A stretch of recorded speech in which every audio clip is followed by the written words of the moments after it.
قل يا عبادي الذين أسرفوا على أنفسهم لا تقنطوا من رحمة الله. بسم الله الرحمن الرحيم. السلام عليكم ورحمة الله وبركاته. الحمد لله نحمده ونستعينه ونستغفره ونعوذ بالله من شرور أنفسنا ومن سيئات أعمالنا من يهده الله فلا مضل له ومن يضلل فلا هادي له. أشهد أن لا إله إلا الله وحده لا شريك له وأشهد أن محمدا عبده ورسوله صلى الله عليه وعلى آله وصحبه ومن سار على النهج واستنى بسنته إلى يوم الدين. أما بعد، يا أيها الذين آمنوا اتقوا الله حق تقاته ولا تموتن إلا وأنتم مسلمون. Jemaah sekalian, teman-teman, ikhwani wa akhwati fillah, hafidhani wa hafidhakumullah. Insyaallah kita akan melanjutkan kajian kita dari pembahasan kitab Fiqh Sirah Nabawiyah, mendulang hikmah dari perjalanan hidup manusia yang terbaik, Nabi tercinta Nabi Muhammad sallallahu alaihi wasallam. Dan insyaallah kita akan melanjutkan pembahasan tentang peristiwa pembelahan dada Rasulullah sallallahu alaihi wasallam sebagaimana yang telah kita sebutkan pada pertemuan sebelumnya, di mana Anas bin Malik radhiyallahu taala anhu menceritakan kepada kita tentang peristiwa pembelahan dada Rasulullah sallallahu alaihi wasallam, di mana beliau sallallahu alaihi wasallam di umur 4 tahun bermain dengan anak-anak yang lainnya. Ketika itu didatangi oleh 2 malaikat. Salah satunya adalah malaikat Jibril alaihi salam, yang kemudian Jibril alaihi salam membelah dada Nabi sallallahu alaihi wasallam dan mengeluarkan hatinya, dan dari hati beliau dikeluarkan segumpal darah, kotoran yang kemudian dicuci dalam satu wadah yang terbuat dari emas, dan Jibril alaihissalam membersihkan kotoran ini dengan air zam-zam. Kemudian peristiwa ini memberikan hikmah kepada kita yang mungkin kita sudah sebutkan pada pertemuan sebelumnya. Peristiwa yang disaksikan oleh manusia ketika itu, peristiwa yang dahsyat yang harus diimani oleh setiap orang yang beriman kepada Allah Subhanahu wa taala. Dan peristiwa ini Allah Subhanahu wa taala sebutkan dalam surat Asy-Syarah, alam nashrah laka sadrak, bukankah kami telah melapangkan untukmu dadamu wahai Muhammad sallallahu alaihi wasallam. Maksudnya ini adalah pembelahan dada Rasulullah sallallahu alaihi wasallam. Nah, teman-teman sekalian rahimani wa rahimakumullah, kita akan sebutkan hikmah yang dibawakan oleh penulis hafizahullah ta'ala di halaman 69. Antum yang punya bukunya, baik buku cetakan atau buku elektronik, silakan lihat halaman 69. Kata penulis hafizahullah ta'ala, hikmah dari kejadian pembedahan dada Rasulullah sallallahu alaihi wasallam. Pertama, kejadian yang disaksikan oleh mata kepala orang lain secara jelas adalah sebagai tanda bahwa Rasulullah sallallahu alaihi wasallam telah dipersiapkan dalam urusan yang telah diketahui oleh umat manusia. Apa itu?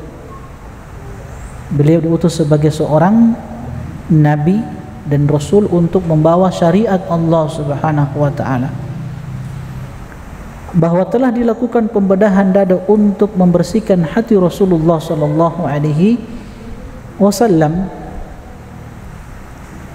dengan cara menghilangkan darah hitam, kemudian dicuci dengan air Zam-Zam. Dan air Zam-Zam sebagaimana yang kita sudah sampaikan pada pertemuan yang lalu, air Zam-Zam adalah air yang diberkahi oleh Allah Subhanahu wa taala, yang kata Nabi sallallahu alaihi wasallam, ma'u Zam-Zam lima syuribalah. Air Zam-Zam itu keberkahannya sesuai dengan niat orang yang meminumnya. Maka saya sampaikan pada pertemuan sebelumnya, antum usahakan ya, beli air Zam-Zam, minum air Zam-Zam dan ambil keberkahan dari air Zam-Zam tersebut. Dan alhamdulillah air Zam-Zam saat ini mudah untuk kita dapatkan, mudah untuk kita beli. Ya, harganya tidak terlalu mahal, mudah insyaallah terjangkau harganya dan mudah kita dapatkan. Di Gorontalo ini ada, ya. Kita sudah sebutkan pada pertemuan sebelumnya tentang air Zam-Zam. Dia adalah pembersihan imaterial melalui pendekatan fisik yang disaksikan oleh kasat mata manusia. Jadi sesuatu yang harus kita imani, peristiwa yang benar-benar terjadi, bertujuan supaya manusia mengetahui bahwa Rasulullah sallallahu alaihi wasallam berbeda dengan mereka. Semua itu sebagai bentuk pengagungan dan persiapan untuk memikul beban amanah. Apa amanah tersebut teman-teman sekalian?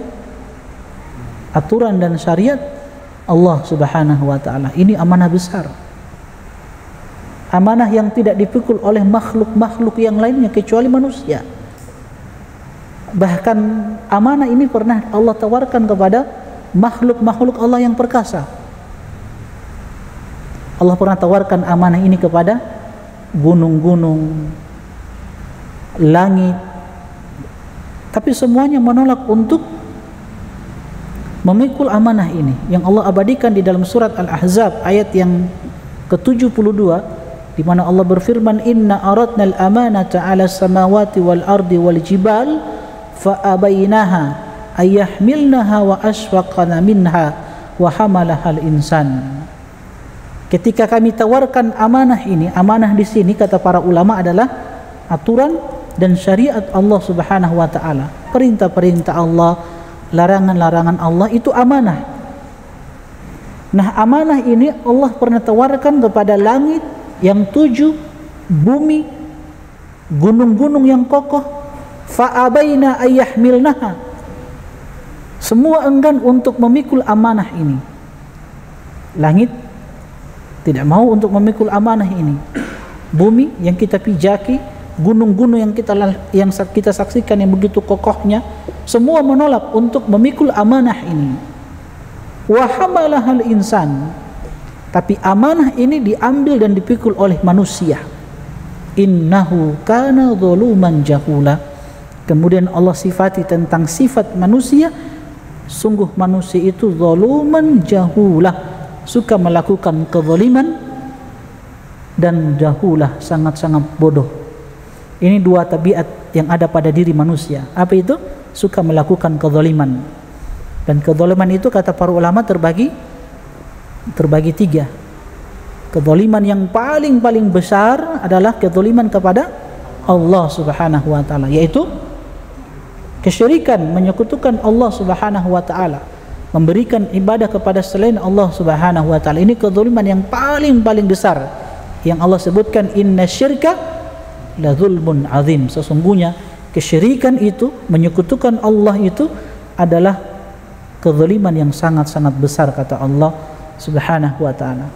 Kemudian kezaliman yang kedua di bawah kesyirikan adalah kezaliman antara hamba dengan hamba, sesama makhluk, yang salah satu syarat taubat, yang taubat antum tidak akan diterima antara hak antum dengan manusia, itu ketika antum melakukan kezaliman kepada orang lain. Antum harus halalkan itu, minta dihalalkan.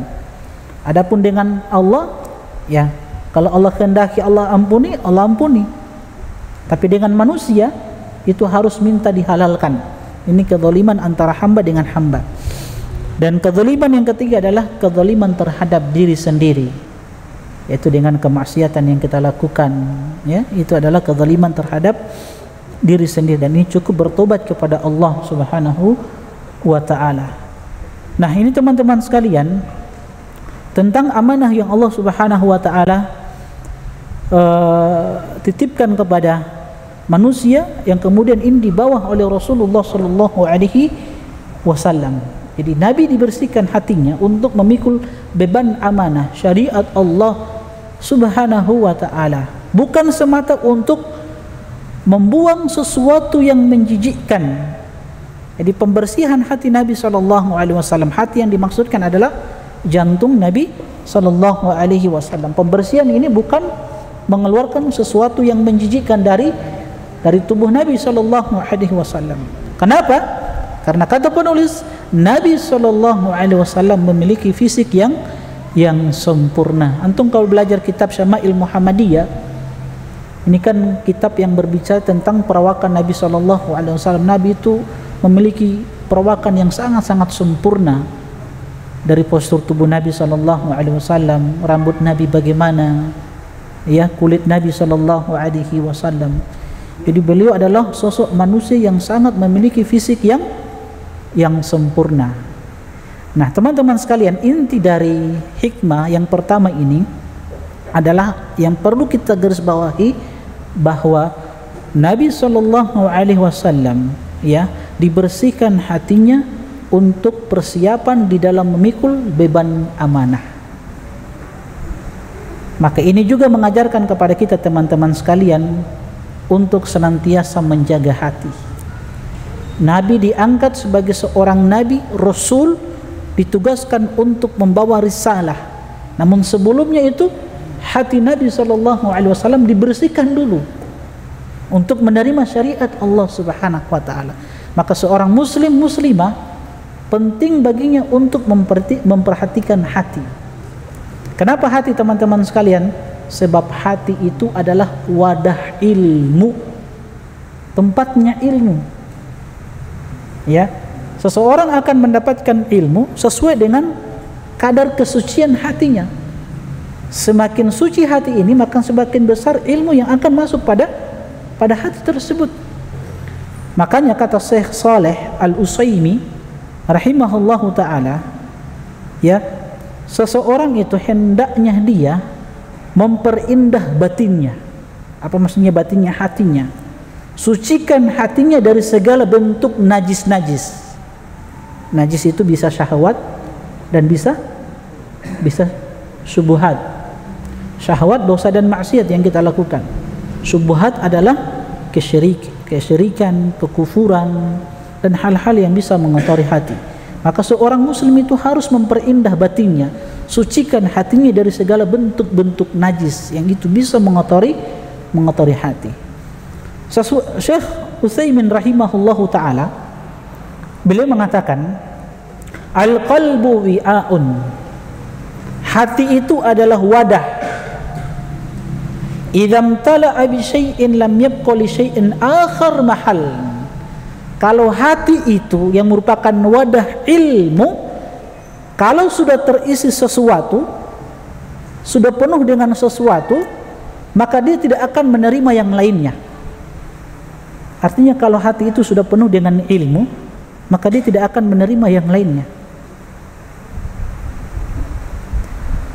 Fa idzam tala'a bi hubbid dunya insyaghala an hubbillahi azza wa jalla wa rasulihi sallallahu alaihi wasallam. Nah, kalau hati itu sudah penuh dengan kecintaan terhadap dunia, maka hati ini akan terlalaikan dari cinta kepada Allah dan cinta kepada Rasulnya sallallahu alaihi wasallam. Wa saral insanu laisa lahu hammun illal kasb. Ketika hati itu sudah penuh dengan kecintaan terhadap dunia yang melalaikan hatinya untuk mencintai Allah, mencintai Rasulnya sallallahu alaihi wasallam, maka tidak ada ambisinya kecuali untuk mendapatkan dunia. Tidak ada lagi ambisinya untuk kehidupan akhirat dia. bagaimana bisa mengumpulkan bekal yang banyak menghadap Allah Subhanahu wa ta'ala. Maka sekali lagi teman-teman sekalian, ikhwani wa akhwati fillah, rahimani wa rahimakumullah, pentingnya kita untuk menjaga hati, memperhatikan hati, mensucikan hati dari segala bentuk najis. Nabi SAW pernah menyerupakan ilmu itu bagaikan hujan lebat yang menyirami tanaman bumi. Nabi SAW umpamakan ilmu itu bagaikan hujan, dan hati itu Allah Subhanahu wa ta'ala ibaratkan bagaikan lembah. Makanya di dalam Al-Quran Allah Subhanahu wa ta'ala berfirman, anzala minas sama'i ma'an fasalat awdiyatum biqadariha. Ketika Allah Subhanahu wa ta'ala turunkan air hujan dari langit, fasalat awdiyatum biqadariha, maka air itu mengalir di lembah-lembah sesuai dengan kadarnya. Jadi Nabi ibaratkan ilmu itu bagaikan hujan, dan tempatnya itu adalah hati, itu adalah lembah. Saya sebutkan hadisnya panjang. Hadis yang diriwayatkan oleh Imam Bukhari dan Imam Muslim. Nabi SAW bersabda, "Mathalu ma batha'ani Allahu bihi minal huda wal ilm, kamathalil ghaisil katsir asaba 'ardan fakana minha nakiyatun qabilatil ma'a fa'ambatatil kala wal usba al-kithir." Nabi SAW bersabda, permisalan, petunjuk dan ilmu yang Allah Subhanahu wa ta'ala utus aku dengannya. Jadi Nabi diutus oleh Allah Subhanahu wa ta'ala dengan ilmu dan petunjuk. Nah, Nabi SAW bersabda, ilmu dan petunjuk yang Allah utus aku dengannya itu bagaikan hujan yang lebat. Nabi katakan al-ghaithul katsir, hujan yang sangat lebat, yang hujan ini menyirami bumi. Fakana minha nakiyatun. Nah, bumi teman-teman sekalian ketika menerima hujan yang turun, itu jenis-jenis bumi disebutkan oleh Nabi SAW, maksudnya tanah yang menerima air. Di antara tanah ada yang Nabi SAW sebutkan sebagai nakiyah, tanah yang baik, yang ketika air hujan itu turun padanya, dia mampu untuk menyerap air tersebut, dan dengan itu tumbuhlah tanaman-tanaman. Ini permisalan hati seorang mukminah. Hati yang bersih itu teman-teman sekalian, ketika dia menerima ilmu, dia akan menyerap di dalam hati. Ketika ilmu itu sudah menyerap di dalam hati, maka lahirlah amalan-amalan yang soleh, amalan-amalan yang baik, sehingga dia bermanfaat untuk dirinya, begitu pula bermanfaat untuk orang lain. Itu namanya tanah naqiyah, tanah yang baik. Tanah yang kedua, kata Nabi SAW, wa kanat minha ajadib. Ada tanah yang namanya ajadib, tanah yang apa ya? Yang tandus, yang ketika air hujan turun padanya, dia tidak mampu untuk menyerap air. Dia hanya menampung air saja. Ya. Tapi tanah ini masih bisa dimanfaatkan oleh orang lain, baik itu manusia yang mengambil air dari tanah tersebut, sebab dia masih menampung air tapi tidak menyerap. Orang lain bisa mengambil manfaat, ya, hewan-hewan bisa mengambil manfaat dari tanah tersebut. Nah, begitulah hati seorang mukmin. Ada hati-hati yang ketika dia menerima ilmu, dia mampu untuk menerima ilmu tersebut tapi tidak menyerap di dalam hatinya. Tapi alhamdulillah, ketika ilmu ini masuk di dalamnya, ketika dia menerima ilmu ini, orang lain masih bisa mengambil manfaat dari dirinya, tapi tidak bisa memberikan manfaat untuk dirinya sendiri. Kan ada orang-orang seperti itu, bagaikan lilin, kan? Lilin, dia memberikan manfaat untuk orang lain tapi membakar diri sendiri. Nah, ada juga seperti itu hati-hati manusia yang dia dapat ilmu tapi tidak bisa memberikan bekas pengaruh pada dirinya sendiri. Tapi alhamdulillah orang lain bisa mengambil manfaat. Ini masih mendingan daripada tanah yang ketiga, tanah yang disebutkan oleh Nabi sallallahu alaihi wasallam, apa itu? Innama hiya qi'anun. Tanah qi'an. Ini tanah yang tidak menampung air, tidak juga orang lain mengambil manfaat dari tanah tersebut. Artinya apa? Ada hati-hati manusia yang ketika dia diperdengarkan ilmu, sulit dia untuk menerima ilmu tersebut, sehingga tidak bisa bermanfaat untuk dirinya, apalagi untuk orang lain. Kalau antum seperti ini, waliyadzubillah, ini sudah namanya tanda hati yang mati, yang sudah tidak lagi menerima nasihat, sulit lagi menerima ayat Al-Quran, menerima hadis-hadis Nabi sallallahu alaihi wasallam. Maka ini teman-teman sekalian, pentingnya perkara hati. Nabi sallallahu alaihi wasallam dibelah dada beliau untuk kemudian dibersihkan bagian yang kotor dari hatinya sebagai persiapan di dalam menerima amanah, sesuatu yang berat. Maka ilmu itu untuk bagaimana biasa masuk di dalam diri kita, maka penting untuk memperhatikan hati. Syekh Utsaimin rahimahullahu taala pernah menyebutkan tentang seseorang ketika mendapatkan hidayah itu bergantung pada hatinya. Jadi Allah memberikan hidayah itu bergantung pada hati manusia. Makanya sahabat Abdullah bin Mas'ud radhiyallahu taala anhu ketika berbicara tentang sebaik-baik hati manusia, innallaha nazara ila qulubil ibad. Allah itu ketika melihat hati-hati makhluknya, maka Allah Subhanahu wa taala melihat hati Muhammad sallallahu alaihi wasallam adalah hati yang terbaik. Sehingga Allah memilih nabinya Muhammad sallallahu alaihi wasallam sebagai seorang nabi dan rasul yang kemudian Allah utus beliau untuk membawa risalah ini. Setelah itu Allah Subhanahu wa taala melihat hati hamba-hambanya setelah hati Muhammad, maka Allah dapatkan hati yang terbaik adalah hati sahabat-sahabat Nabi sallallahu alaihi wasallam, yang kemudian Allah jadikan mereka sahabat-sahabat Nabi sallallahu alaihi wasallam sebagai penolong Nabi sallallahu alaihi wasallam di dalam membawa risalah ini. Maka teman-teman sekalian, hidayah itu sangat-sangat penting, bergantung pada hati manusia. Ini hikmah yang pertama yang perlu kita perhatikan teman-teman sekalian berkaitan dengan hati. Baik. Kemudian yang kedua, kata penulis, kejadian itu menunjukkan kemaksuman Nabi sallallahu alaihi wasallam sejak kecil. Kejadian itu, maksudnya peristiwa pembelahan dada Nabi sallallahu alaihi wasallam, menunjukkan kemaksuman Nabi sallallahu alaihi wasallam. Apa maksudnya ma'sum? Ma'sum itu sesuatu yang terjaga, dari kata ismah. Jadi para nabi, para rasul telah disepakati oleh seluruh umat manusia bahwa mereka adalah manusia-manusia yang terjaga dari kesalahan di dalam menyampaikan berita dan risalah dari Allah Subhanahu wa taala.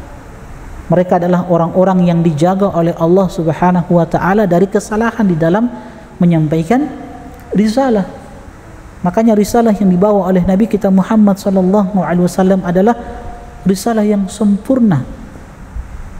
Tidak ada satu kebaikan kecuali telah diajarkan oleh Nabi sallallahu alaihi wasallam, dan tidak ada satu keburukan kecuali telah diingatkan oleh Nabi kita Muhammad sallallahu alaihi wasallam. Maka cukupkanlah diri kita ini dengan apa yang datang dari Nabi sallallahu alaihi wasallam berupa kebaikan-kebaikan. Cukupkan dengan apa yang datang dari Nabi sallallahu alaihi wasallam.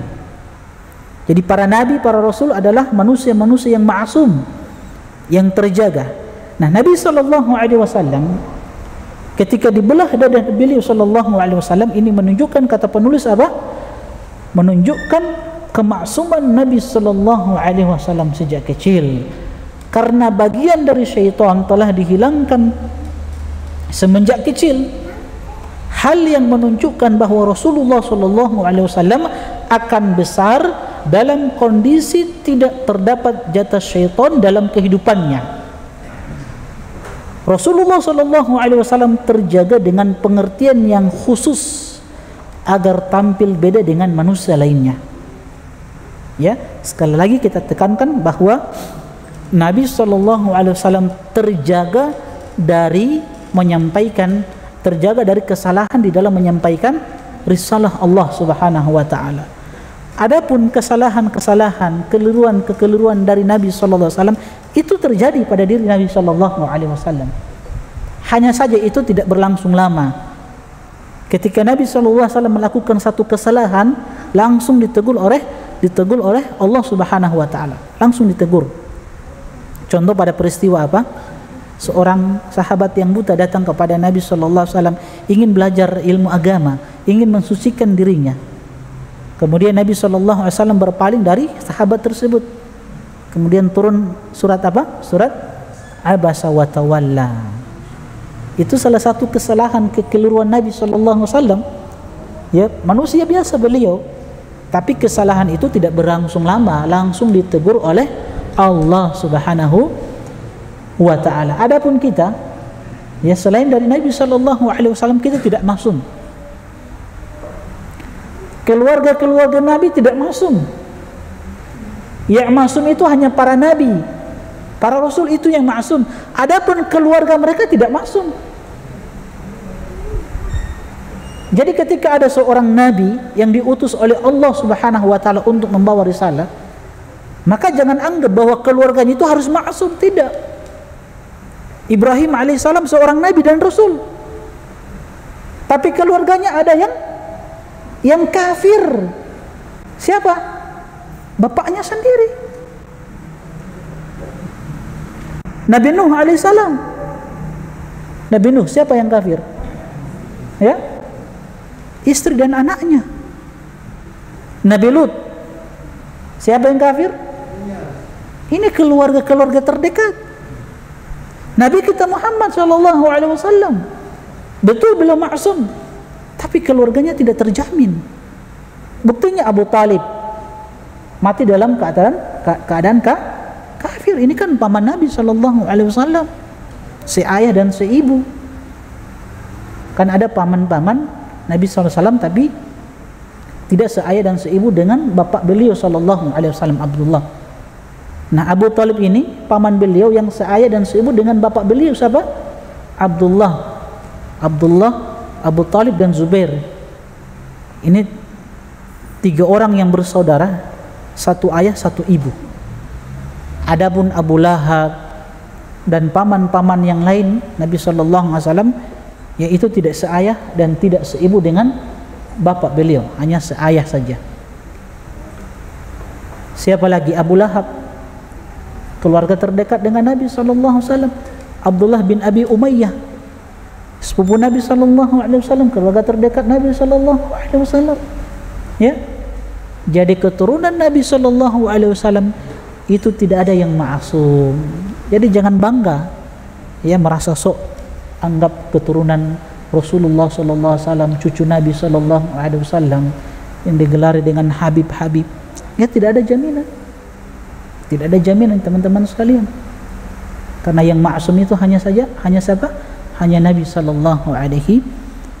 Selain beliau tidak ada yang ma'asum.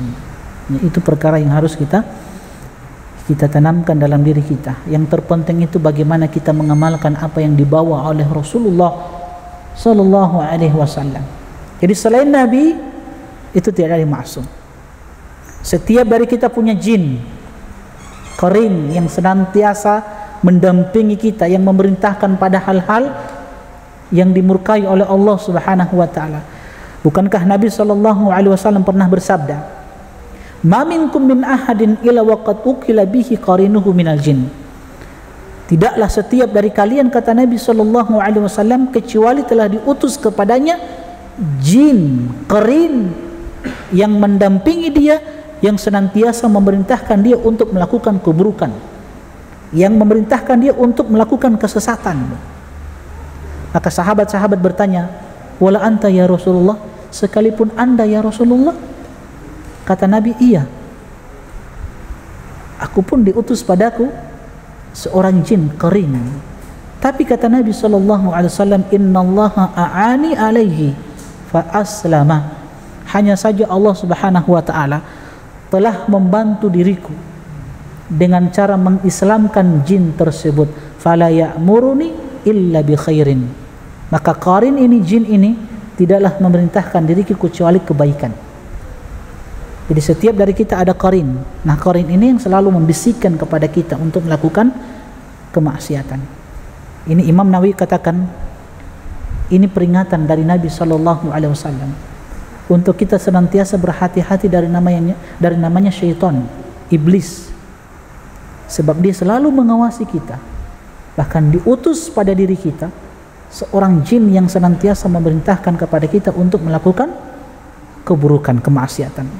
Makanya teman-teman sekalian, kalau kita hadir di majelis ilmu ada keimanan, bertambah keimanan, semangat di dalam beribadah. Tapi kalau jauh dari majelis ilmu, maka syaitan kembali membisikkan hal-hal yang dimurkai oleh Allah Subhanahu wa taala, itu yang melemahkan kita sehingga kita pun jatuh pada kemaksiatan, waliyadzubillah.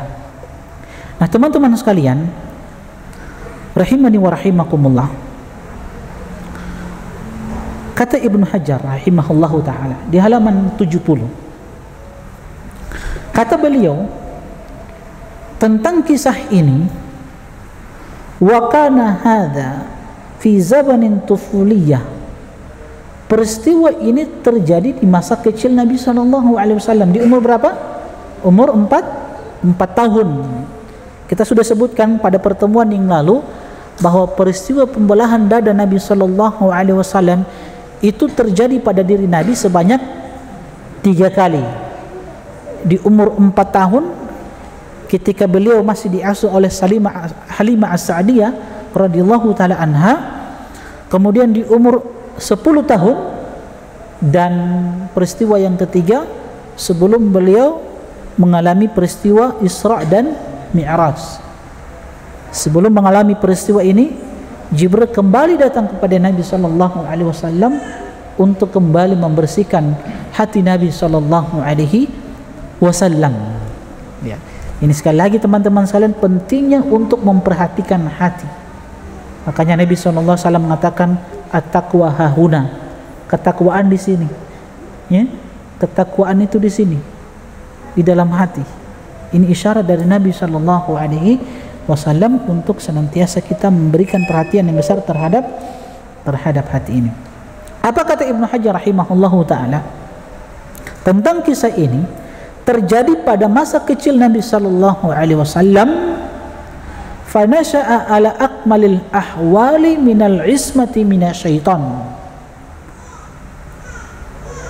Supaya beliau SAW tumbuh dalam kondisi yang sempurna karena terlindung dari godaan syaitan. Supaya apa teman-teman sekalian? Supaya Nabi SAW tumbuh dengan kondisi yang sempurna karena terlindung dari godaan syaitan. Jadi Nabi SAW dalam kehidupan beliau, sudah azan ya? Hah? Kita azan dulu ya. Wassallallahu Nabi Muhammad wa ala alihi wasallam. Jemaah sekalian, teman-teman, ikhwani wa akhwati fillah, rahimani wa rahimakumullah. Jadi Ibnu Hajar rahimahullahu ta'ala berkata tentang kisah ini terjadi pada masa kecil hingga beliau SAW tumbuh dalam kondisi yang sempurna karena terlindung dari godaan syaitan. Makanya teman-teman sekalian rahimani wa rahimakumullah, kalau kita melihat kehidupan Rasulullah SAW dari kecil, masa remaja sampai beliau dinobatkan sebagai seorang nabi dan rasul, kita tidak akan temukan bahwasanya Nabi SAW melakukan hal yang sia-sia, apalagi melakukan kemaksiatan. Kalau masa kecil kita dapati beliau bermain, wajar. Itu tabiat anak-anak kan? Tabiat anak-anak itu bermain. Bahkan antum tahu kisah Nabi Yusuf alaihissalam ketika saudara-saudaranya meminta kepada bapaknya untuk mereka katakan arsil ma'ana gadan yarta wa yal'ab. wahai bapakku, wahai bapak kami, biarkan Nabi Yusuf alaihissalam bersama kami besok, yarta' wa yal'ab, bermain-main. Ya, karena itu Nabi Yusuf, karena ketika itu Nabi Yusuf masih kecil.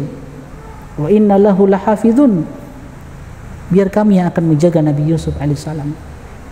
Jadi tabiat anak-anak itu bermain, sebagaimana Nabi SAW di umur 4 tahun beliau bermain dengan anak-anak yang lainnya.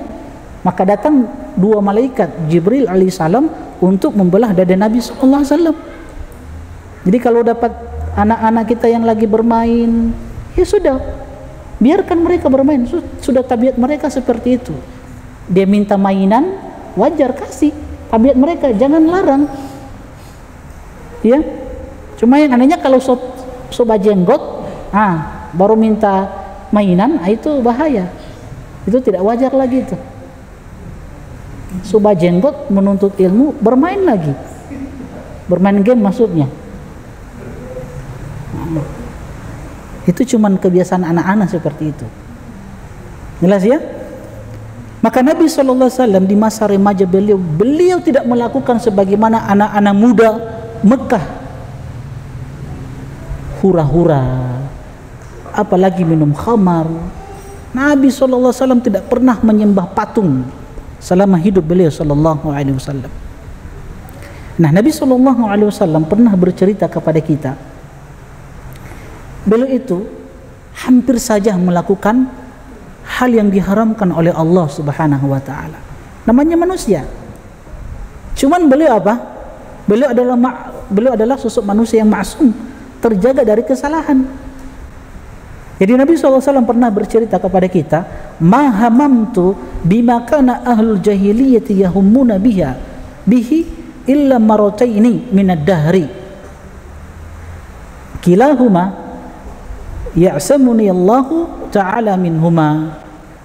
Jadi Nabi SAW pernah bercerita, tidak pernah terbetik dalam benakku untuk melakukan perayaan-perayaan atau acara-acara kaum jahiliyah sebagaimana anak-anak mudanya orang-orang Mekah,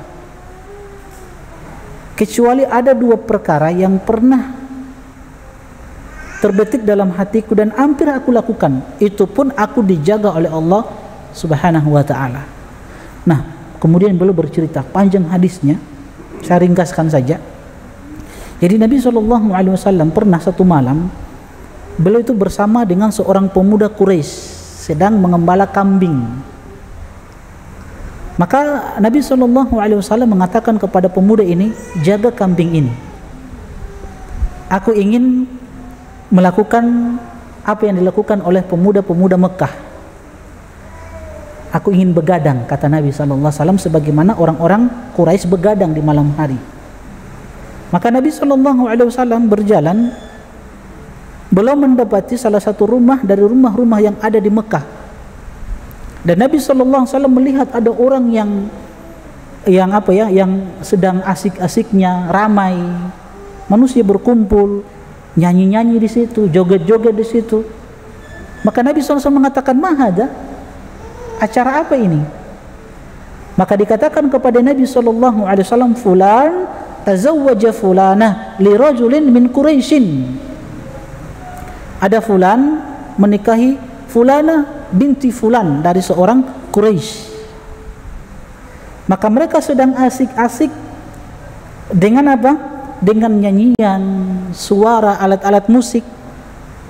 Maka Nabi SAW mengatakan, aku pun terlena ketika itu. Terlena dengan apa? Dengan apa yang mereka dengarkan dari alat musik. Tapi kata Nabi SAW, tiba-tiba aku tertidur. Di dalam riwayat yang lain kata Nabi SAW, Allah Subhanahu wa taala menutup kedua telingaku supaya aku tidak mendengarkan musik-musik tersebut. Ini juga menunjukkan bahwasanya musik adalah perkara yang diharamkan. Buktinya apa? Kalau sekiranya musik itu halal, maka Allah tidak akan menutup kedua telinga Nabi SAW untuk mendengarkan musik tersebut, alat-alat tersebut, nyanyian-nyanyian tersebut. Jadi Nabi SAW di saat itu, di malam itu ditidurkan oleh Allah Subhanahu wa taala. Tidaklah aku terbangun kecuali terik di bawah, kecuali aku terbangun ketika matahari sudah sangat panas. Ya. Dan itu berulang 2 malam, sama kejadiannya. Tapi aku pun ditidurkan oleh Allah Subhanahu wa ta'ala. Ini menunjukkan kepada kita bahwasanya memang Nabi dijaga. Ini maksudnya maksum.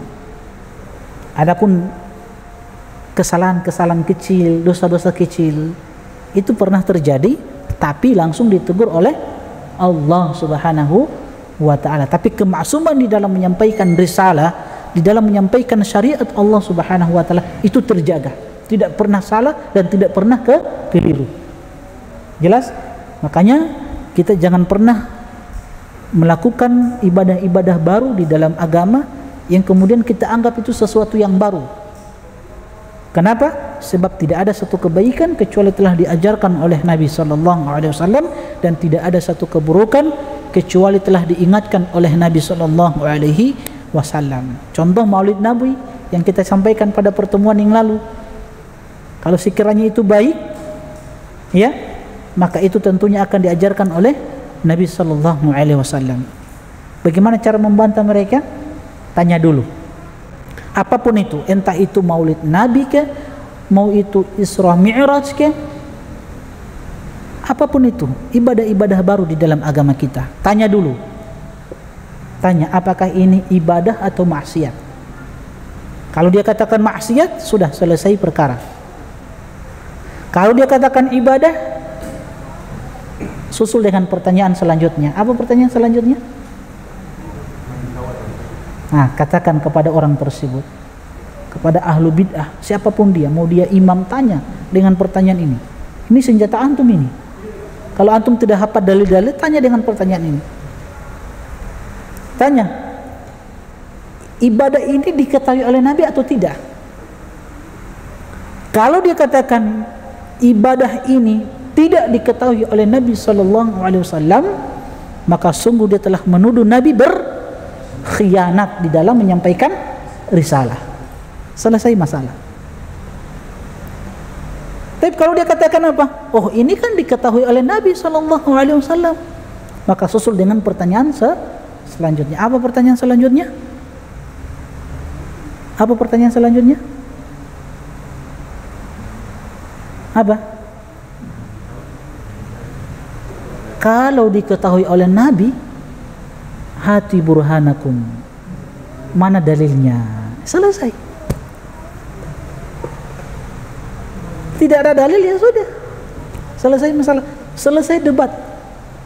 Jadi mudah berdebat dengan mereka, tapi jangan coba-coba juga berdebat dengan mereka. Ya, bawakan ini saja. Ya. Mudah untuk berdebat dengan mereka. Nah, ini teman-teman sekalian, rahimani wa rahimakumullah, berkaitan dengan hikmah yang kedua, bahwasanya Nabi SAW adalah manusia yang maksum, yang terjaga dari dosa dan kesalahan. Kemudian yang ketiga, dalam kisah pembedahan terdapat pelajaran tentang keterbatasan akal. Ini penting teman-teman sekalian, tentang bagaimana akal kita berinteraksi dengan nas-nas yang ada, baik dari Al-Quran, hadis-hadis Nabi sallallahu alaihi wasallam, bahwa masalah apa saja yang berlandaskan dengan Al-Quran, dengan hadis-hadis Nabi sallallahu alaihi wasallam, maka kewajiban kita adalah menerima dan tidak perlu membuka peluang diskusi untuk mengarahkan ke pengertian yang jauh dari hakikatnya. Mungkin kita sudah sentil pada pertemuan sebelumnya, peristiwa pembedahan dada Nabi sallallahu alaihi wasallam ini sesuatu yang sulit untuk diterima oleh logika manusia. Maka seorang yang beriman, dia harus menerima, tidak boleh ditakwil kisah-kisah seperti ini. Ini kan bertentangan dengan logika manusia, ya, apalagi di zaman itu yang mungkin tidak sehebat, secanggih di zaman kita, yang ada alat-alat yang mungkin bisa membedah jantung manusia, mengeluarkan jantung manusia di zaman Nabi. Jadi orang tidak bisa mentakwil kisah ini. Jangan dikatakan, oh itu bukan Jibril yang datang kepadanya, nanti ditakwil lagi kisah ini. Tidak boleh. harus diterima oleh akal kita. Maka orang yang beriman itu, apapun yang datang dari Allah dan Rasulnya sallallahu alaihi wasallam, sekalipun bertentangan dengan logika dia harus sami'na wa ta'na. Yang mengingkari kisah ini hanya sebagian atau kebanyakan orang-orang Nasrani yang mengingkari kisah ini. Apa yang dikatakan oleh orang-orang Nasrani tentang kisah ini? Mereka katakan kisah ini, teman-teman sekalian, di luar logika manusia. Orang-orang Nasrani katakan kisah ini tidak benar. Kenapa? Karena di luar logika manusia, sulit diterima. Kedua, mereka katakan ini tidak masuk akal. Karena apa? Kalau jantung itu dikeluarkan dari tubuh manusia, itu bisa menyebabkan kematian. Apalagi di zaman itu kan, ya, tidak punya alat yang canggih untuk mengeluarkan jantung manusia. Jadi pertama mereka katakan ini tidak sesuai dengan tabiat manusia, bertentangan dengan logika manusia. Kedua, kalau jantung manusia dikeluarkan pasti mati. Itu pendapat orang-orang Nasrani yang mereka menolak peristiwa ini. Tapi dibantah dengan mudah, bahwa cukup kita katakan kepada mereka ini merupakan mukjizat yang diberikan kepada Nabi kita sallallahu alaihi wasallam. Dan ini pula didapatkan oleh nabi-nabi selain Rasulullah sallallahu alaihi wasallam. Bahkan Nabi Isa alaihissalam, beliau punya mukjizat yang luar biasa, yang logika manusia sulit untuk menerimanya. Apa mukjizat Nabi Isa alaihissalam? Ya, pertama, apa mukjizat beliau? Beliau dilahirkan tanpa ayah. Kedua, beliau bisa menghidupkan orang yang sudah mati. Orang yang sudah mati itu bisa dihidupkan kembali oleh Isa alaihissalam. Ketiga apa? Bisa memberikan kesembuhan kepada orang yang buta sehingga bisa melihat kembali. Penyakit kusta bisa disembuhkan oleh Nabi Isa alaihissalam. Itu semua tentunya dengan izin Allah subhanahu wa ta'ala. Kalau mereka ingkari tentang peristiwa ini, pembedahan dada Nabi sallallahu alaihi wasallam, maka tentunya apa yang dialami oleh Nabi Isa harus diingkari juga. Kan begitu. Jadi mudah bantah mereka. Tapi kita katakan, idza arada syai'an an yakula lahu kun fayakun. Allah itu kalau menghendaki sesuatu, maka Allah katakan jadi, maka jadilah. Mudah bagi Allah subhanahu wa ta'ala. Tidak ada yang sulit bagi Allah subhanahu wa ta'ala. Tapi teman-teman sekalian, sekali lagi kita cuma menekankan kepada teman-teman sekalian bahwa ketika kita dihadapkan dengan dalil-dalil yang itu bersumber dari Al-Quran dan Sunnah Nabi Sallallahu Alaihi Wasallam, yang itu bertentangan dengan logika, dengan akal kita, maka sikap kita sebagai orang yang beriman kepada Allah dan Rasulnya harus sami'na wa ata'na, tundukkan akal itu. Allah Subhanahu wa ta'ala berfirman, dan ini prinsip ahlu sunnah wal jamaah, wa ma kana li mu'minin wala mu'minatin idza qadallahu wa rasuluhu amran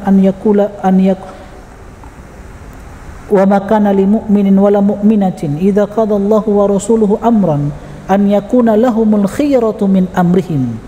Tidak pantas bagi orang yang beriman, laki-laki ataupun perempuan, apabila Allah dan Rasulnya memutuskan satu perkara, maka mereka mengambil putusan yang lain, mengambil pilihan yang lain. Apa kata Allah? Wa man ya'sillaha wa rasulahu faqad dhalla dhalalan mubina. Ini prinsip ahlu sunnah wal jamaah. Tidak pantas kalau Allah dan Rasulnya telah memutuskan satu perkara, kemudian kita ambil pilihan yang lain. Tidak boleh. Kita harus samin awatona dengan putusan tersebut. Nah teman-teman sekalian, ayat ini turun berkaitan dengan kisah Zainab binti Jahsh radhiyallahu taala anha. Ketika Nabi SAW datang kepada Zainab. Siapa Zainab binti Jahsh? Ini adalah anak dari bibi Nabi SAW. Nabi SAW ingin menikahkan Zainab binti Jahsh radhiyallahu ta'ala anha dengan seorang sahabat, anak angkat beliau. Siapa itu? Anak angkat Nabi sallallahu alaihi wasallam. Siapa anak angkat Nabi sallallahu alaihi wasallam? Siapa anak angkat Nabi? Hah? Zaid bin Haris. Itu apa nama angkat beliau? Zaid bin Haris. Tadinya Zaid bin Muhammad, kemudian ditegur oleh Allah Subhanahu wa taala. Zaid punya anak lagi kan? Siapa nama anaknya lagi? Ini juga sahabat. Siapa anaknya Zaid yang merupakan kesayangan Nabi? Siapa? Ya? Umama atau Usama? Usama. Ngerti kan? Usama bin Zaid, Zaid bin Harithah. Nah, Zainab bint siapa? Jahsh, Zainab binti Jahsh.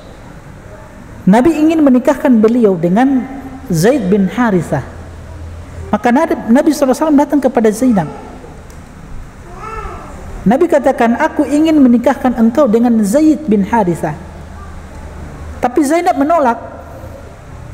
Zainab katakan, aku tidak ingin menikah dengan Zaid. Ya, pilihan seorang wanita seperti itu, tidak boleh memaksa. Tapi Nabi katakan, aku ingin menikahkan engkau dengan Zaid bin Harithah. Maka tetap Zainab menolak putusan Nabi SAW. Sampai 3 kali Nabi tawarkan kepada Zainab, sehingga Allah turunkan ayat ini. Wa ma kana lil mu'minin wala mu'minatin idza qadallahu wa rasuluhu amran an yakuna lahumul khiyaratu min amrihim. Tidak pantas bagi orang yang beriman, laki-laki dan perempuan, ketika Allah dan Rasulnya memberikan putusan, maka mereka mengambil pilihan yang lain. Tidak pantas. Maka kata Zainab, ya Rasulullah, apakah engkau ridho dengan orang ini? Maksudnya Zaid. Nabi katakan iya. Maka Zainab pun menikahi siapa? Zaid bin Harithah. Walaupun terjadi perceraian ya antara Zainab dengan Zaid, yang kemudian Zainab ini dinikahi oleh siapa? Hah? Nabi sallallahu alaihi wasallam. Ya. Tapi intinya yang kita ingin ambil dari kisah ini bahwa ketaatan dan ketundukan seorang wanita beriman kepada Allah dan Rasulnya sallallahu alaihi wasallam, maka tidak pantas kita pertentangkan antara logika kita dengan nas, dengan Al-Quran dan hadis-hadis Nabi sallallahu alaihi wasallam. Kalau kita melihat teman-teman sekalian, banyak sekali di dalam syariat kita hadis-hadis yang datang kepada kita yang itu semua bertentangan dengan logika manusia. Contoh kita berikan ya. Ketika Nabi SAW berbicara tentang matahari yang berada di atas 1 mil di atas kepala manusia di hari kiamat nanti. Ini sesuatu yang bertentangan dengan logika manusia. Nabi SAW berbicara tentang tentang turunnya Allah Subhanahu wa taala di sepertiga malam terakhir. Yang kata Allah ketika itu, man yad'uni astajib lahu. Siapa yang berdoa kepadaku, Allah kabulkan permintaannya. Siapa yang meminta kepadaku, aku berikan permintaannya. Siapa yang meminta ampun kepadaku, aku beri ampunan kepadanya. Allah turun ke langit dunia di sepertiga malam terakhir, kata Nabi sallallahu alaihi wasallam. Ini kan bertentangan dengan logika manusia. Nah, kalau orang-orang liberal ini ditolak, jelas-jelas ditolak. Sebagian orang mereka terima hadis ini tapi ditakwil. Oh, tidak begitu. Yang turun itu bukan Allah, bukan zat Allah yang turun. Yang turun itu rahmat Allah. Nah, ini orang-orang Asy'ariyah. Ini menyimpang, ini mentakwil. Ya, tidak boleh mentakwil seperti ini. Sebagaimana yang dilakukan oleh sebagian kaum muslimin, dan ini menyimpang dari akidah Ahlussunnah wal Jamaah dengan logika mereka. Nah, kalau Allah turun dari arsy-Nya, kan daerah satu dengan daerah yang lain kan berbeda kan waktunya. Di sepertiga malam terakhir itu jam berapa? Nah, bagaimana hitungannya sepertiga malam terakhir? Bagaimana hitungannya? Bagaimana hitungannya? Hah? 24 jam bagi? Mudahnya begini. Maghrib taruhlah jam berapa? Jam 6. Subuh jam berapa? Taruhlah jam 4. Dari maghrib ke subuh berapa jam? Hah? 7, 8, 9, 10, 11, 12, 1, 2, 3, 4. 10 jam ya? Nah, dari 10 ini sepertiganya berarti jam berapa? Sepertiga malam terakhir. Kalau maghrib jam 6,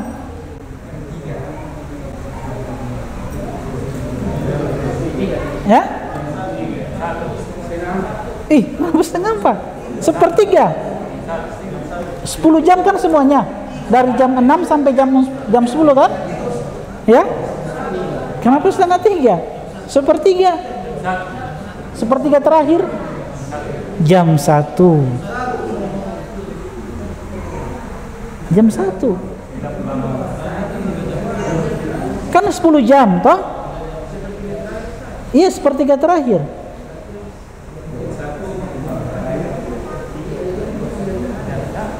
Jam 1.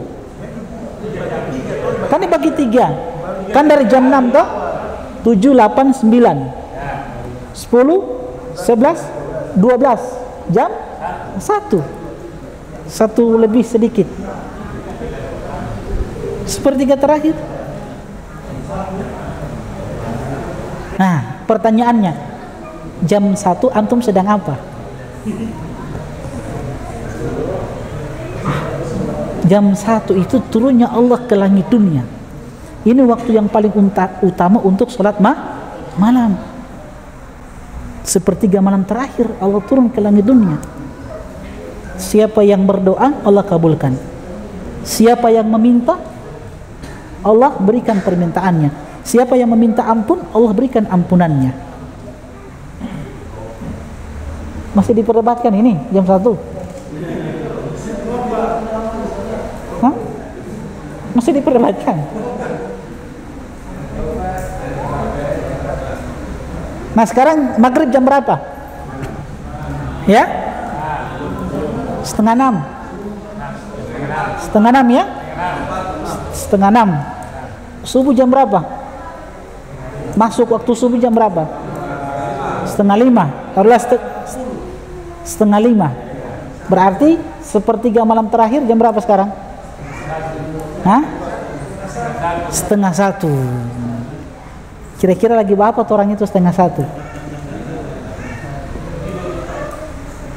Padahal luangkan waktu ya, setengah 1 itu biar cuma 10 menit saja, 1 rakaat saja. Itu waktu mustajab luar biasa. 3 kata Allah, man yad'uni astajib lahu, wa man yas'aluni fa'ataituhu, wa man yastaghfiruni ghafartu lahu. 3 ini. Siapa yang berdoa meminta aku kabulkan. Siapa yang meminta apapun yang diminta, minta rizki, minta tambahan ilmu, minta tambahan istri, di malam itu. Siapa yang meminta ampun, aku berikan ampunannya. Setengah 1 teman-teman sekalian. Kan tahajud itu kan tidak harus mau tidur dulu kan? Enggak harus. Tidak harus tidur dulu. Jadi kalau antum mau tidur yang biasa tidur jam 1, ya sudah tahajud dulu, biar cuma 10 menit, 15 menit baru tidur. Itu waktu yang utama, Masya Allah, sepertiga malam terakhir. Setengah 1 sekarang. Kecuali maghrib jam 6, berarti jam 1 lagi. Gitu. Jadi keliru kalau ada yang mau sholat tahajud nanti sudah setengah 4, mendekati apa? Waktu subuh ya. Tidak salah, tapi waktu yang utama ini, kita bicara waktu yang utama, sepertiga malam terakhir kata. Waktu-waktu mendekati subuh juga sepertiga malam terakhir. Kan begitu. Tidak salah sebenarnya. mendekati waktu subuh itu kan sepertiga malam terakhir kan? Nggak terlarang. Kenapa? Tapi intinya apa? Intinya kalau kita dihadapkan dengan hadis-hadis yang itu kita anggap bertentangan dengan logika kita, maka kita apa? Tundukkan akal kita. Kita harus sami'na wa ata'na. Semua ada hikmahnya. Ya, semua ada hikmahnya. Walaupun terkadang kita melihat itu sesuatu yang mungkin bertentangan dengan hawa nafsu kita. Contoh syariat poligami. Ternyata syariat poligami itu banyak sekali hikmahnya, Masya Allah, banyak sekali hikmahnya. Sebenarnya kalau kita lihat poligami itu sebenarnya kemudahannya itu untuk apa? Perempuan, bukan untuk laki-laki kan? Kemudahannya itu kembali ke perempuan, bukan laki-laki. Apa kemudahannya? Pertama, kalau suaminya sudah berpoligami, ya, istri pertama mudah bagi dia untuk beribadah kepada Allah, banyak waktu. Ketika suami berada di istri yang kedua, dia punya waktu untuk apa? Untuk beribadah, membaca Al-Quran, menghafal Al-Quran. Kan terkurang waktunya untuk melayani suami kan? Yang waktunya harus dipakai untuk melayani suami, nah sekarang sudah di istri yang kedua. Dia punya waktu luang.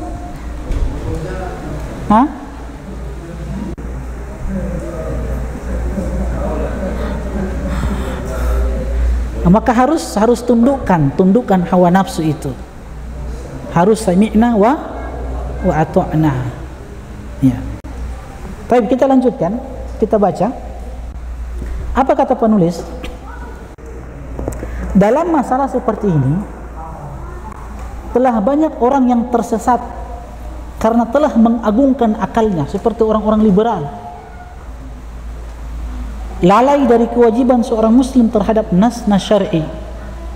Ibnu Hajar rahimahullah ta'ala berkata, setiap yang berbicara tentang pembedahan dada dan proses pengeluaran jantung dan lain-lainnya dari masalah yang tidak biasanya terjadi pada manusia, maka tugas seorang muslim adalah menerima dan tidak perlu mencari-cari alasan untuk mengartikannya di luar hakikatnya.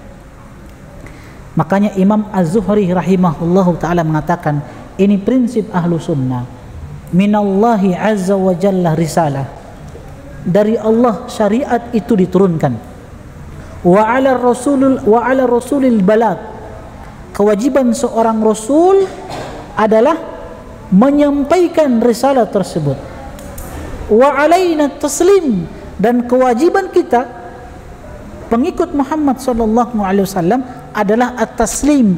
Apa itu at-taslim? Menerima sepenuh hati tanpa apa? Mencari alasan. Ketika Nabi memutuskan, maka kita sebagai pengikut Nabi sallallahu alaihi wasallam kewajiban kita adalah at-taslim. Taslim itu menerima dengan sepenuh hati, tanpa harus mempertentangkan dengan akal kita, enggak. Itu prinsip ahlus sunnah wal jamaah. Minallahi ar-risalah, Allah turunkan risalah, wa ala rasulil balagh, kewajiban rasul menyampaikan, wa alaina taslim, dan kewajiban kita apa? Menerima dengan sepenuh hati. Itu kewajiban kita, tanpa apa? Mencari-cari alasan, kata penulis, sebagaimana yang diungkapkan oleh Ibnu Hajar rahimahullahu ta'ala. Maka tugas seorang muslim adalah menerima dan tidak perlu mencari-cari alasan untuk mengartikannya di luar hakikatnya. Jangan takwil-takwil lagi, ya. Karena berbicara atas nama kekuasaan Allah subhanahu wa ta'ala, tidak ada yang mustahil. Ingat sekali lagi, karena berbicara atas nama kekuasaan Allah, maka tidak ada yang mustahil. Kalau Allah menghendaki sesuatu, mudah bagi Allah, tidak ada yang mustahil. Maka jangan mempertentangkan nas-nas Al-Quran dan hadis dengan akal manusia. Imam Ibnu Qayyim mengatakan dalam dalam salah satu bait nuniyah, dia punya bait nuniyah, syair-syair. Beliau berkata, celaka bagimu wahai sang akal, demi Allah kamu telah mengotori badanmu. Celakalah bagi yang terburu-buru mengutamakannya atas athar, khabar dan Al-Quran. Maka celaka binasa orang-orang yang mengedepankan akal mereka, perasaan mereka dari apa? Nas-nas Al-Quran dan sunnah Nabi sallallahu alaihi wasallam. Jadi beragama tidak boleh mengedepankan perasaan, tidak boleh. Kita kedepankan perasaan, apalagi perempuan dalam beragama, jangan kedepankan perasaan, tidak boleh. Itu namanya mengedepankan perasaan dengan nas yang ada, tidak boleh. Kalahkan perasaan itu, tundukkan perasaan itu dengan dalil yang datang dari Allah dan Rasulnya sallallahu alaihi wasallam. Akal dalam urusan ibadah dan masalah syar'i selalu tidak biasa bekerja sendirian, tetapi dia mesti bekerja di bawah naungan nas. Kita tidak nafikan yang namanya akal. Bahkan akal itu merupakan salah satu nikmat dari Allah Subhanahu wa ta'ala yang diberikan kepada makhluknya. Jadi akal manusia itu nikmat, tapi kita gunakan akal itu untuk apa? Untuk mentadaburi, untuk merenungi, mempelajari ayat-ayat Allah, mempelajari hadis-hadis Nabi sallallahu alaihi wasallam, bukan untuk mempertentangkan dengan nas yang ada. Itu maksudnya. Ya. Akal dalam urusan ibadah dan masalah syar'i selalu tidak biasa bekerja sendirian, tetapi dia mesti bekerja di bawah naungan nas. Ibnu Taimiyah berkata, jalan menuju keselamatan adalah mengikuti riwayat dan nukilan. Karena tidak hanya sebatas akal, tetapi sebagaimana bola mata tidak bisa melihat kecuali dengan cahaya, ya, begitu pula dengan cahaya akal. Tidak bisa sang akal mendapatkan hidayah kecuali setelah dibantu dengan cahaya mentari risalah. Jadi akal itu ibarat apa? Ibarat mata manusia. Mata manusia ini tidak bisa melihat dengan baik, apalagi di kegelapan, kecuali dengan cahaya. Begitu juga dengan akal manusia. Tidak bisa berjalan dengan baik akal manusia ini kecuali dengan bantuan apa? Risalah. Maksudnya apa? Wahyu yang datang kepada Nabi kita Muhammad sallallahu alaihi wasallam. Berarti akal itu digunakan untuk apa? Mentadaburi ayat-ayat Al-Quran, mentadaburi hadis-hadis Nabi supaya menambah keimanan, bukan untuk kita pertentangkan antara logika akal manusia dengan Al-Quran dan hadis-hadis Nabi sallallahu alaihi wasallam. Baik, ini teman-teman sekalian berkaitan dengan hikmah-hikmah yang dibawakan oleh penulis kitab hafizahullahu ta'ala. InsyaAllah kita akan lanjutkan pada pertemuan selanjutnya tentang kematian ibunda Nabi sallallahu alaihi wasallam, Aminah. Kita tahu bersama setelah kejadian ini, kejadian apa? Pembedahan dada Rasulullah sallallahu alaihi wasallam, Aminah itu ketakutan, khawatir. Sehingganya Aminah itu memulangkan Nabi sallallahu alaihi wasallam kepada ibunya. Siapa? Aminah. Ibunda Nabi sallallahu alaihi wasallam Aminah dibawa kembali kepada ibunya, dan Aminah mengasuh Nabi kita Muhammad sallallahu alaihi wasallam dari umur 4 tahun sampai umur 6 tahun. Aminah merawat dan mengasuh Nabi sallallahu alaihi wasallam. Nah, suatu hari Aminah membawa Nabi kita Muhammad sallallahu alaihi wasallam untuk berziarah ke Madinah ketika itu. Tidak lain untuk melihat kuburan bapaknya Abdullah, karena di sana ada paman-paman Nabi sallallahu alaihi wasallam. Nah, setelah kepulangan dari Madinah berziarah ke bapaknya, maka Aminah mengalami kesakitan. Maka beliau Aminah meninggal di salah satu daerah yang bernama Abwah. Belum sampai di Mekah, ibunda Nabi sallallahu alaihi wasallam meninggal, dan inilah keyatiman yang kedua yang dialami oleh Rasulullah sallallahu alaihi wasallam, yang ini merupakan pukulan yang berat bagi Nabi sallallahu alaihi wasallam. Setelah bapaknya meninggal, kemudian disusul oleh ibunda tercinta Aminah meninggal, dan ini pukulan berat bagi Nabi sallallahu alaihi wasallam. Dan meninggalnya itu bukan di Madinah, tidak juga di Mekah. Kalau ibunda Nabi sallallahu alaihi wasallam meninggal di Madinah, maka Nabi bisa mengeluh ya kepada paman-paman Nabi sallallahu alaihi wasallam. Ada tempat curhatan Nabi sallallahu alaihi wasallam. Kalau meninggal di Mekah, ada tempat curhatan Nabi pada paman-paman Nabi sallallahu alaihi wasallam di Mekah.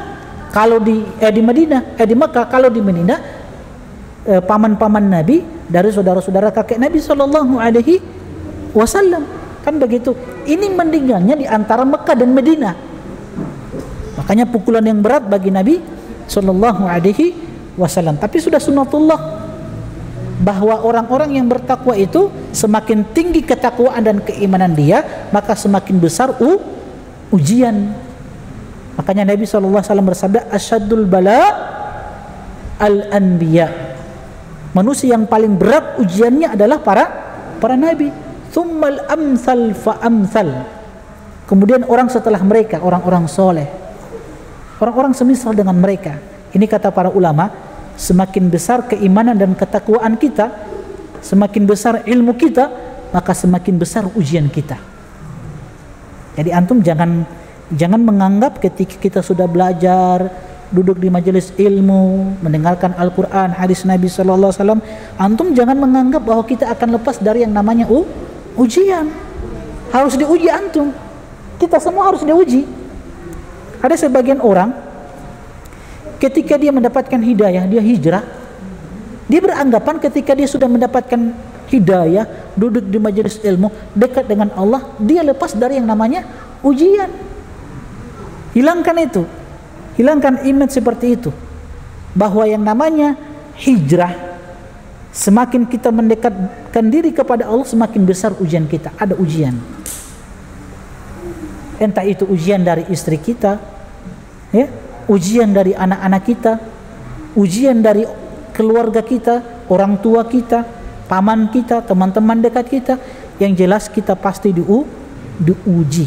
Lihat, Nabi sallallahu alaihi wasallam ini merupakan pukulan yang berat bagi beliau sallallahu alaihi wasallam. Tapi ada hikmah yang besar yang kita akan ambil dari peristiwa wafatnya ibunda Nabi sallallahu alaihi wasallam.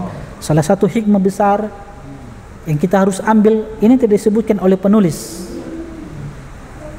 Hikmah besar yang perlu kita ambil dari kematian ibunda Nabi sallallahu alaihi wasallam, bahwa jangan terlalu berlebihan di dalam mencintai makhluk Allah Subhanahu wa taala.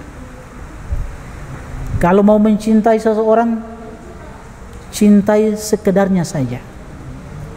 Jangan berlebihan. Kenapa? Kalau kita berlebihan di dalam mencintai manusia, maka ketika dia pergi meninggalkan kita, itu pukulan yang berat bagi kita. Berat. Makanya seorang ulama yang bernama Hatim bin Asam rahimahullahu ta'ala, beliau pernah berkata kepada gurunya, ketika beliau bertahun-tahun bermulazamah kepada gurunya, maka beliau katakan kepada gurunya, nadhartu ilal khalqi, wahai guru, selama ini aku mentadaburi, aku merenungi, aku melihat makhluk-makhluk Allah Subhanahu wa ta'ala. Fa idza kullu saksin lahu mahbubun, dan aku dapati setiap orang pasti punya kekasih yang dia cintai. Setiap orang pasti punya kekasih yang dia cintai. Entah itu orang tuanya yang dia cintai, anak-anak yang dia cintai, istri dia yang dia cintai, pangkat jabatan yang dia cintai. Yang jelas intinya kata Hatim rahimahullah ta'ala, faida kullu saksin lahu mahbubun, setiap orang pasti punya kekasih yang dia cintai. Kalau kita mau tanya, pasti di antara kita punya orang yang kita cintai kan? Kecuali jomblo-jomblo. Ya, jomblo-jomblo yang dia cintai cuman orang tua dia kan? Ya. Yang sudah menikah, yang dia cintai, yang sangat dia cintai siapa? Pasti istri dia. Kan begitu. Kata beliau rahimahullahu ta'ala, fa'idha wasqula ilal qabri faraqahu mahbubuhu. Ketika aku merenungi kembali, orang yang dicintai ini ketika sampai pada gerbang kuburan dia, faraqa mahbubuhu, maka dia pun ditinggalkan oleh orang yang dia cintai. Ketika dia sampai pada kuburan dia, maka orang-orang yang dia cintai pergi meninggalkan dia. Maka kata beliau, ini syahidnya yang kita ingin sampaikan. Faja'altu mahbubi hasanati. Maka aku jadikan kebaikan-kebaikan adalah kekasih diriku. Jadi faja'altu mahbubi hasanati, maka aku jadikan kekasih untuk diriku adalah kebaikan-kebaikanku. Litakuna ma'i fi qabri, agar kebaikan-kebaikan tersebut menemani aku di kuburan nanti. Maka teman-teman sekalian, jadikan kebaikan itu sebagai kekasih. Jangan jadikan makhluk sebagai kekasih antum yang berlebihan. Mencintai makhluk Allah berlebihan itu akan menjadikan kita menderita. Tapi jadikan kebaikan sebagai kekasih. Kenapa? Sebab dia yang akan menemani kita di kuburan nanti. Adapun pangkat, jabatan, istri, anak-anak, semua akan pergi meninggalkan kita. Istri yang antum cintai, yang begitu berlebihan antum cintai, kalau antum meninggal sampai di kuburan nanti, antum akan ditinggalkan. Dia tidak akan menemani antum di kuburan tersebut. Begitu juga istri yang berlebihan cinta kepada suami, kalau antum meninggal, dia langsung menikah. Kan begitu. Tidak mungkin dia temani anti di kuburan, nggak mungkin. Nggak mungkin, nggak ada itu, nggak ada. Maka jadikan kebaikan-kebaikan itu sebagai apa? Kekasih. Dan kekasih penuntut ilmu adalah ilmu. Itu kekasihnya orang beriman. Kekasihnya orang beriman apa? Ilmu. Al-mu'min al-ilmu khalilul mu'min. Ilmu itu kata para ulama adalah kekasihnya orang-orang beriman. Maka jadikanlah ilmu adalah kekasih Anda. Namanya kekasih, dia tidak akan jauh-jauh dari sang kekasih. Maka penuntut ilmu itu tidak mau dia jauh dari majelis ilmu. Hatinya merasa sedih, hatinya terasa hampa kalau jauh dari majelis ilmu. Ustadz, bagaimana hukumnya menerima pesanan catering untuk acara ulang tahun? Allah berfirman, wala ta'awanu 'alal itsmi wal 'udwan. Jangan kalian tolong-menolong dalam dosa dan maksiat.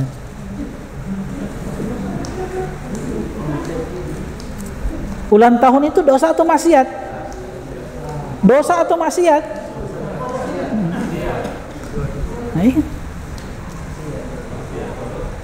Dosa kan? Maksiat. Saya mau tanya Opam, ulang tahun itu ibadah atau maksiat? Ulang tahun itu ibadah atau maksiat? Sudah selesai masalah. Selesai. Nggak usah lagi diperdebatkan.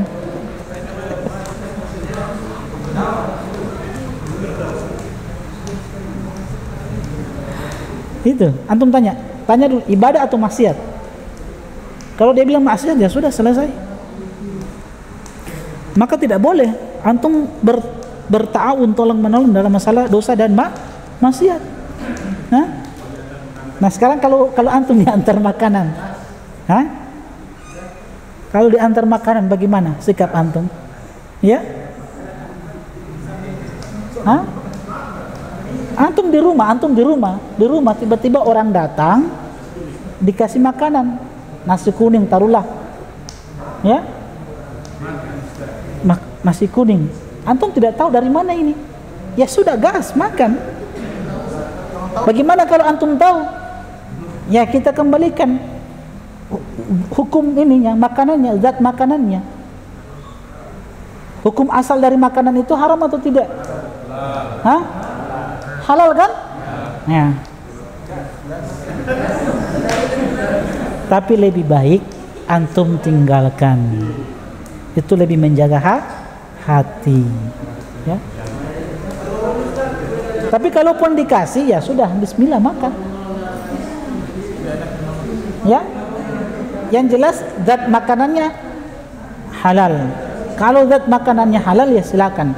Yang tidak boleh itu makanan yang jelas-jelas memang dibuat untuk ritual kesyirikan. Contoh, ada daging kambing misalkan. Daging kambing memang disembelih untuk sesajen, untuk memang dipersembahkan untuk lautan, pepohonan. Ya, antum tahu ini makanan ini misalkan dibawa di satu pohon, dipersembahkan untuk penghuni pohon tersebut. Antum tahu makanan tersebut. Lantas makanan ini dibawa kemudian diberikan ke antum. Maka antum tidak boleh mengambilnya. Haram hukumnya, nggak boleh. Karena itu jelas-jelas kesyirikan, nggak bisa. Hah? Kalau seperti yang kita katakan tadi, ulang tahun dan acara-acara ritual bid'ah, selama itu bukan kesyirikan, kan ritualnya yang menyimpang kan? Kecuali itu diperuntukkan untuk misalkan selain Allah Subhanahu wa taala, itu jelas-jelas kesyirikan, ini tidak boleh. Nah, sekarang bagaimana ritual arwah misalkan. Nah, makanan ini dipersembahkan untuk siapa? Makanan yang dibaca-baca itu dipersembahkan untuk siapa? Hah? Pada ditransfer. Nah, kalau seperti ini antum tinggalkan.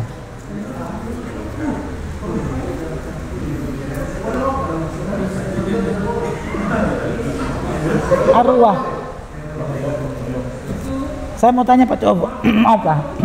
Ya?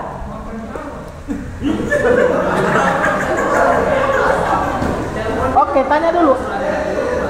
Ritual arwah itu ibadah atau maksiat? Ritual arwah itu ibadah atau maksiat? Kenapa? Hah? Oh. Baik, toyopo itu ibadah atau maksiat? Hah? Hah?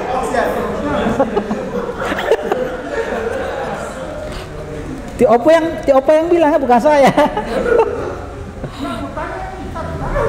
Saya tanya, toyopo itu ibadah atau maksiat? Berarti ibadah. Baik. Apa pertanyaan selanjutnya? Diketahui oleh Nabi atau tidak?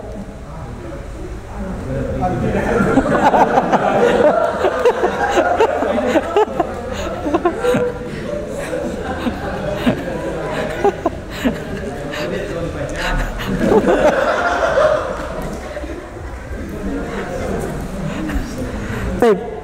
Wassallallahu nabiyana Muhammad wa ala alihi wa sahbihi ajmain. Yang jelas kesimpulannya tidak boleh ta'awun dalam masalah dosa dan maksiat. Dan perayaan ulang tahun adalah maksiat, karena sesuatu yang tidak dicontohkan oleh Nabi sallallahu alaihi wasallam, dan itu adatnya, kebiasaannya orang-orang di luar Islam, bukan kebiasaan kita itu. Jelas ya? Apalagi tiup lilin, nggak ada itu bukan kebiasaan kaum muslimin, ya.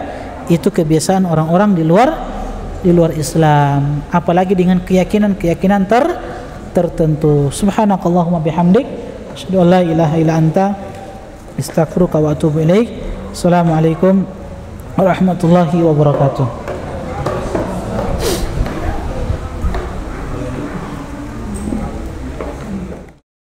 قل يا عبادي الذين أسرفوا على أنفسهم لا تقنطوا من رحمة الله